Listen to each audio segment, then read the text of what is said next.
Steelers post alert. Here it comes. You know I'm a huge Steelers fan. Every once in a while I got to bring them into conversation. And since it is fall, at the time I'm recording this, the Steelers are off to a strong start at 3-0. So I'm excited about this season and the prospects of it going forward. And recently I saw a post on Twitter, or through Twitter. It was actually a Facebook post, but by Troy Polamalu, former safety for the Steelers, future Hall of Famer. And he talked about what it was like and what it meant to become a Pittsburgh Steeler and the impact that had on him in his career. He talked about rooming with Ike Taylor.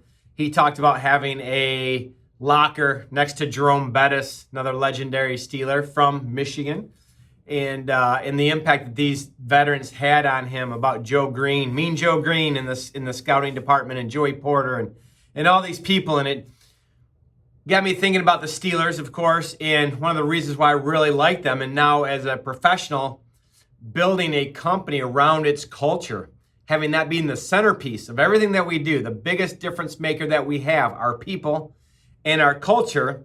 I really appreciate that as a fan of the Steelers, what they've built around their culture. I remember a buddy of mine, this was a couple years back, and said, was watching the Steelers play, and said, how do they keep finding all these great players in the draft? They never, very seldom, do they draft very high. And, if you look into it, the Steelers don't draft just on talent.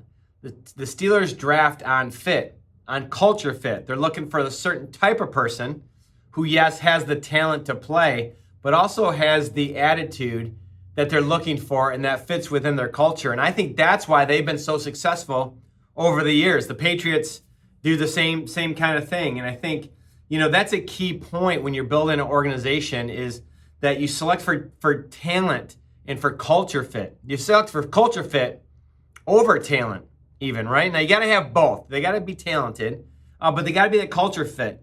You can't have any prima donnas. You can't have all that talent and they're not a culture fit. I've talked about this before, and look at from the last couple of years, Antonio Brown, Le'Veon Bell.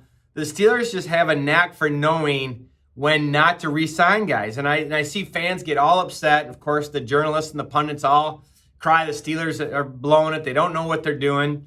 And how many times have I seen players like that leave the Steelers and not go on to do very well anywhere else? Mike Wallace, a former wide receiver, comes to mind on that, right? And so I love how they put culture fit above everything else. And if it's time to move on, if somebody's ego's gotten too big or whatever gets in the way, I don't know these people, but makes them not a good fit anymore, they're ready to move on from that. And so I also love, through this Facebook post, if you look it up, how he talked about how veterans help and mentor the rookies, right? Teach them the Steeler way as they come through. That's something we try to do here at Service Express through every department. Veterans teach the new hires the ways in which we do things. New hires join us because they love the culture fit. They love what we're trying to build here. They want to be a part of it. But when they hire in now and actually start, they got to be shown that and taught that and coached that.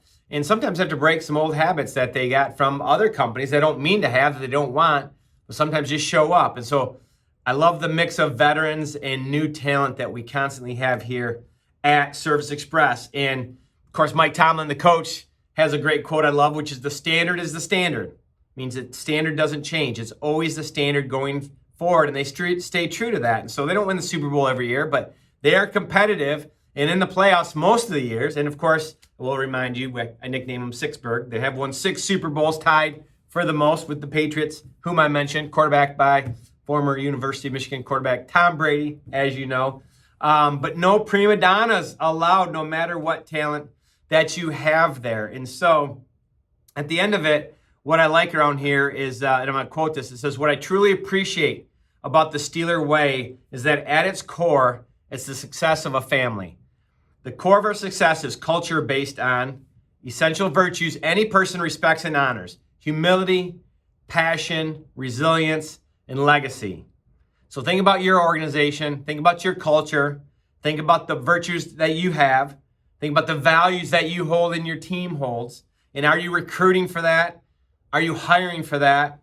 And yes, are you firing for that as well if it's not a good fit? Culture is a constant work in progress. You've never made it, you achieve it, but if you don't pay attention to it and constantly work on it, it will change and evolve, sometimes in ways that you don't like. And so think about this during COVID, post-COVID, any situation we're in. Culture, in my opinion, rules. It'll continue to be the number one differentiator at Surface Express and the number one strategic initiative for our growth now and going forward into the future.